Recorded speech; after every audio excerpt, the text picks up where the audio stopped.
আমি বারবার এই মায়ায় আটকে যাই, হাত বাড়াই এমন ফসকে যাই। আয়নায় মুখ তবু চেনা লাগে না, ভিড়ের মাঝেও নিজেকেই খুঁজে পাই না। আজকে আমি খুব সুন্দর করে একটা জায়গায় ঘুরতে আসছি, আর এখান থেকে আমি দেখব যে আমার আশেপাশে কত সুন্দর এই দৃশ্যটা দেখায়। সো জানি না যে কীরকম লাগতেছে। আমার দুই পাশে ধান ক্ষেত, আর আমার সবচেয়ে বেশি ভালো লাগছে যে জিনিসটা, এই যে এই বাঁকটা, এটা না অনেক সুন্দর একটা বাঁক। এটার দুই পাশে সুন্দর করে আপনার ঘাসগুলো দেয়া।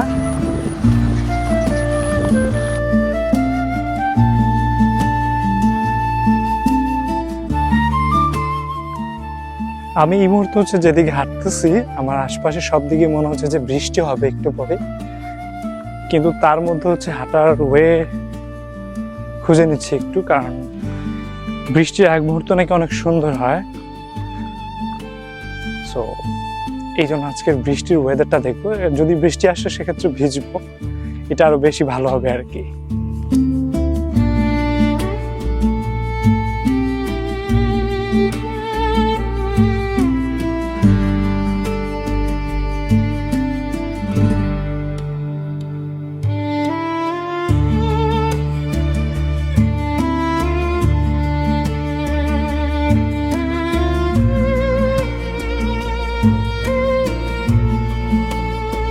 জায়গাটা আমার পিছনে কত সুন্দর, মানে সিরিয়াসলি অনেক সুন্দর একটা জায়গা। আমি তো অনেকদিন পরে আসছি এখানে, আনুমানিক 10 বছর পরে এই রাস্তায় হাঁটতেছি, এবং জায়গাটা দেখেন কত সুন্দর। প্রত্যেকটা নৌকার মাঝখানে এরকম কচুরিপানার যে ফুলগুলা এগুলা আছে, আর নৌকার মাথাগুলা বেরোয় রয়েছে। চতুর্পাশে ধান ক্ষেত, মাঝখানে পুকুর।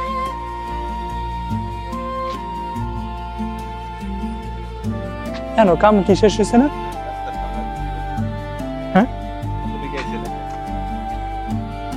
এদের বলতে কি,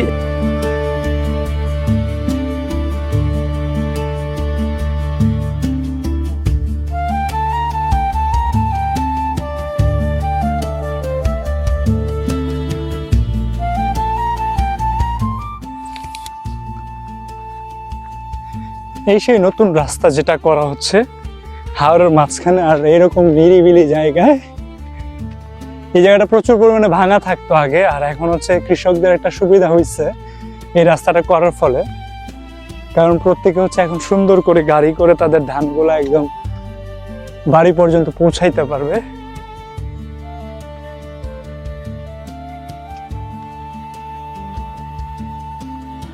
আকাশটা পুরো মেঘাচ্ছন্ন। আমার মনে হচ্ছে কি যে আমার বাড়িতে মনে হয় বৃষ্টি নেমে পড়ছে।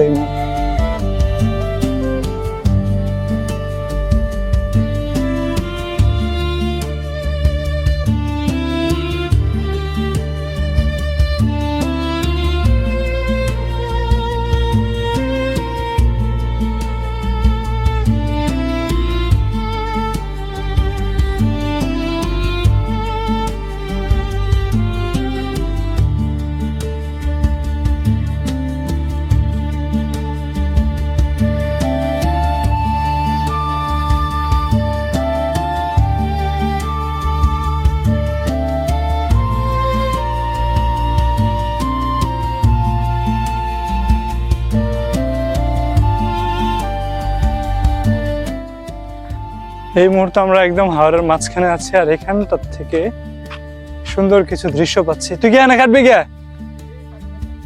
আচ্ছা কাটগে, আমি টাইটটা এখান থেকে নাকি। তো আমি এমন একটা জায়গায় আছি এই মুহূর্তে, এত সুন্দর একটা জায়গা। এখানে আসলে বলতে গেলে একদমই মানুষ নাই, জনমানবহীন বলতে গেলে। প্রায় কিছু মানুষ আছে। আমার ফ্রেন্ড ওইখানে ঘাস কাটতে যাইতেছে, ও ঘাস কাটবে, আর ওর সাথে হাঁটতে হাঁটতে চলে আসছি।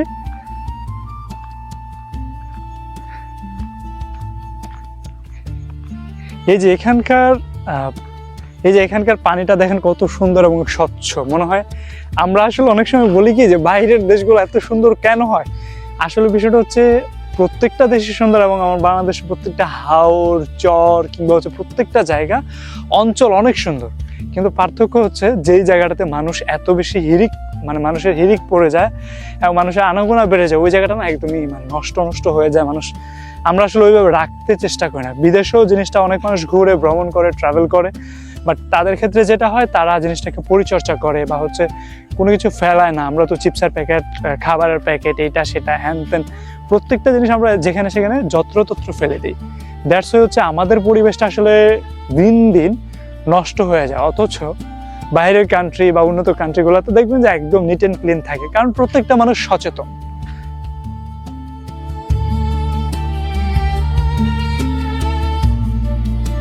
এখানকার পানির নিচে হচ্ছে স্বচ্ছ সবকিছু দেখা যাচ্ছে। দেখেন পানির নিচে ঘাসগুলো একদমই দেখা যাচ্ছে। একদম আমি স্বচ্ছ, জানি না যে ক্যামেরার ফ্রেমে কি আসলে দেখা যাচ্ছে কিনা, আমি টোটালি হচ্ছে দেখতে পাচ্ছি একদমই।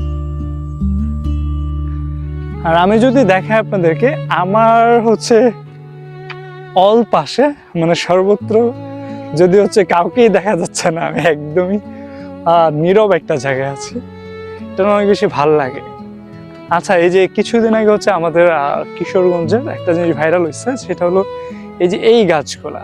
আসলে দেখেন প্রকৃতি কত সুন্দর আমাদেরকে সৌন্দর্য দেয়, কিন্তু আমরা এগুলোকে হচ্ছে বিনষ্ট করে দিই। আমি আজ থেকে প্রায় 10-11 বছর আগেও এই কয়েকটা গাছ এখানে দেখেছিলাম।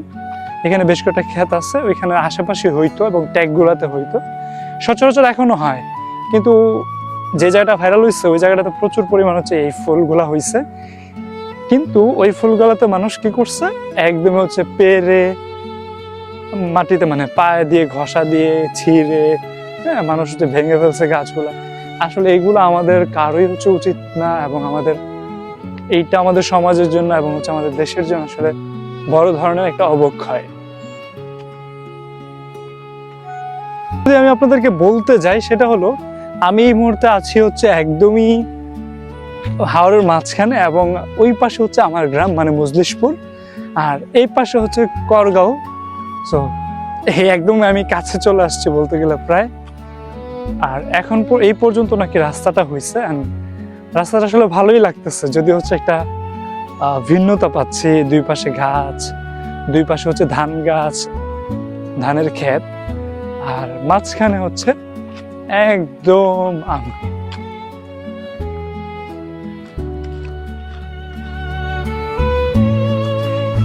এই মুহূর্তে আছি হচ্ছে আমি একদমই হাওরের মাঝখানে। আর এইটা হচ্ছে একটা ট্যাগ, আর এই ট্যাগের এই পর্যন্ত হচ্ছে পাকা রাস্তাটা এই মুহূর্তে করা হয়েছে, আর সুন্দর লাগতেছে। সবচেয়ে বেশি যে জিনিসটা আমার কাছে ভালো লাগছে, যেরকম নীরব একটা জায়গায় আজকে আসতে পেরেছি, এটা আমার জন্য আসলে অনেক ভাগ্যের একটা ব্যাপার। কারণ হচ্ছে আমি এরকম একটা সুন্দর সময় একা নিভৃতে উপভোগ করতে পারছি। আর একটা জিনিস আসলে ভাবতেই ভালো লাগে যে যত বেশি আপনি এরকম সুন্দর সুন্দর জায়গা দেখবেন, আপনার অনেক বেশি ভালো লাগবে।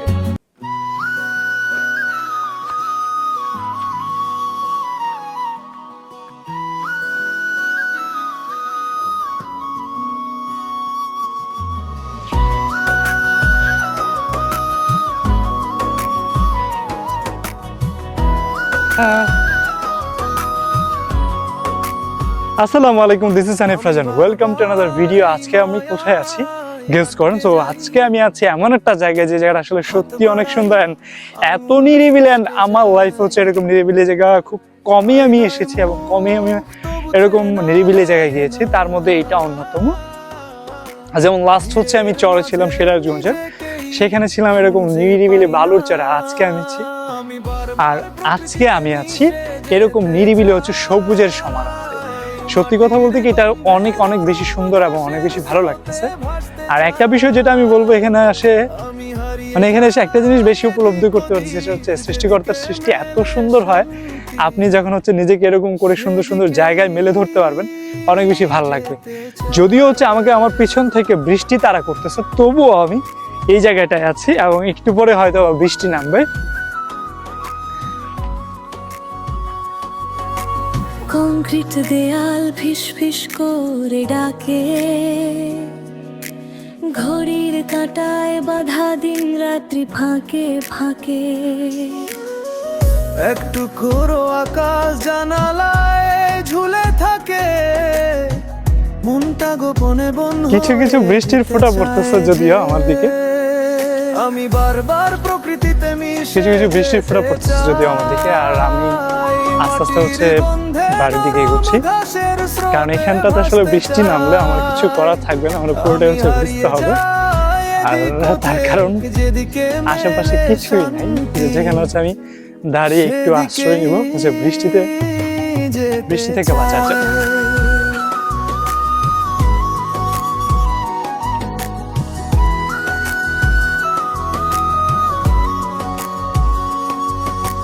চোখ বুঝলেই শুনি পাতার গল্প, দূর নদীর সুরে যেটা বলছে সেটাই হয়েছে।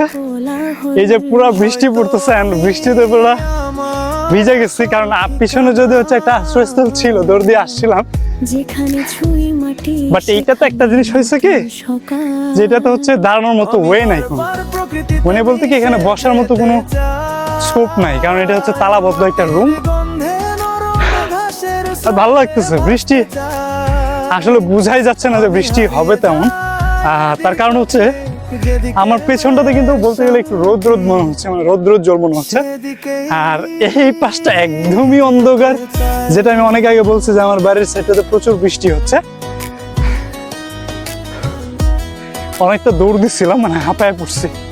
ওই গাছের একটা সিঙ্গেল গাছ দেখা যাচ্ছে আমার পিছনে স্ক্রিনের, ওই গাছটাতে ছিলাম, ওই গাছটার পরে ছিলাম। তারপর দৌড় দিয়ে আসছি এই টিনের ঘরটার কাছে, এই আর কি। বাট বৃষ্টির ফোঁটা একদমই কমে গেছে, কিছু পড়ছিল এক ঝাঁক, তারপর একদমই কম। যে এখন যেটা পড়তেছে এটা দিয়ে আসলে হাঁটা যাচ্ছে, এবং আমি কিছু ভিউ নিয়ে নিচ্ছি।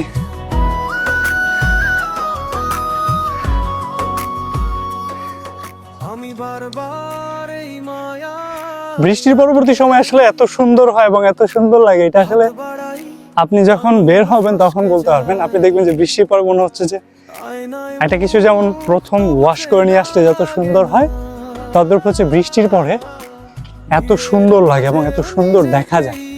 খুঁজে পাই না, তখন হচ্ছে আমাদের পরিবেশটা, আমাদের নেচারটা হচ্ছে একটু ওয়াশ হয়, ক্লিনিং হয় বলতে গেলে, বা রিফ্রেশ হয়। তার সৌন্দর্যতা তখন আরো দ্বিগুণ বেড়ে যায়।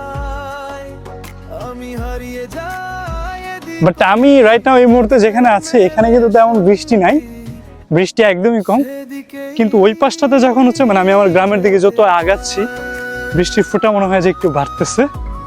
এখন কিন্তু ফোঁটা নাই একদমই বলতে গেলে, কিছু কিছু আছে।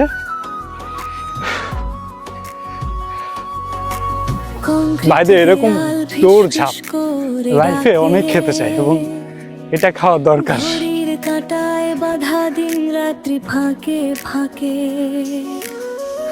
একটু খোঁড়ো আকাশ জানালায় ঝুলে থাকে, এখন যেটা হয়েছে, আমি যেটা বুঝতেছি যে আমি এই মুহূর্তে যেখানে আছি এটাই ভালো আছি, কারণ হচ্ছে এখানটাতে বৃষ্টি ফোঁটা কিছু আছে, কিন্তু আমার গ্রামের পাশটা তো মনে হয় পুরোটা ভিজা রয়েছে, মানে একদম। হ্যাঁ, গ্রামে প্রচুর বৃষ্টি হয়েছে বা হইতেছে এই মুহূর্তে। ওই যে আপনি দেখতে পাচ্ছেন কিনা জানি না সঠিক। আর আমার পিছনে কিন্তু রোদ, আমি আস্তে আস্তে যত আগাচ্ছি, অল্প অল্প করে হাঁটতেছি, মনে হচ্ছে যে এই যে বৃষ্টি পড়তেছে, পানি পড়তেছে, এইরকম আর কি। আচ্ছা, ওই যে দুইজন ব্যক্তি হাইটা যাচ্ছে, এখানে হচ্ছে জুলহাস মামা আছে, বাট আমি হচ্ছে ওনাকে হেঁটে হেঁটে হেঁটে হেঁটে গিয়ে ধরে ফেলবো আশাবাদী। একটা বক দেখতেছেন কত সুন্দর এন্ড বড়, এইটা মিনিমাম হচ্ছে 2 কেজির মতো হবে, 2-2.5 কেজি হবে। এন্ড দেখেন কত সুন্দর, এটা কালারটা সত্যি অনেক সুন্দর, হলুদ, মাথাটা হচ্ছে হলুদ, ঠোঁটটা হলুদ আমি যেটা দেখতেছি, আর গায়ে হচ্ছে সাদা পাখা এবং তার মাঝখানটাও হলুদ, পাগুলো কালো। এইটা হচ্ছে বকের বর্ণনা, এন্ড কত সুন্দর দেখেন।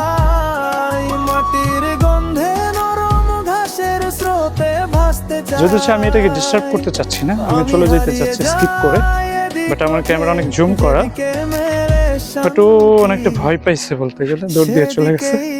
এখানে একটা তাঁবু ছিল, যদিও এখানে এখন বৃষ্টি নাই, বৃষ্টি থাকলে আমি এখানে দাঁড়াইতে পারতাম।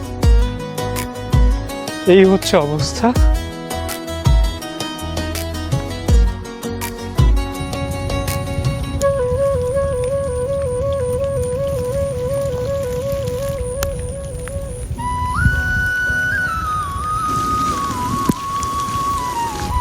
এই যে আবারও বৃষ্টি পড়া শুরু হয়েছে, কি যে একটা অবস্থা, ভালো লাগতেছে যদিও।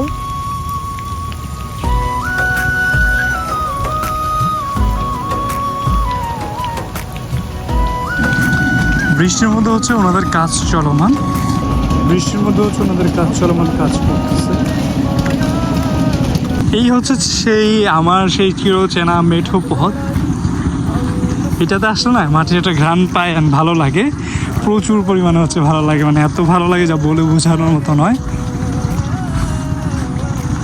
সামনে আমি আপনাদেরকে একটা সুন্দর দৃশ্য দেখাবো, যেটা আসলে অনেক মনে ধরার মতো। এখানে বেশ কয়েকটা পয়েন্ট হচ্ছে আমার অনেক বেশি ভালো লেগেছে।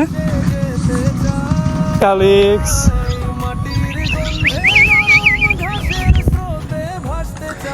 একটু আগে আমি যে ভিডিওটা করেছিলাম সেটা হচ্ছে বৃষ্টির আগে, আর এখন হচ্ছে বৃষ্টির পরে। আর দুইটা বক এখানে হচ্ছে ঝিমাচ্ছে।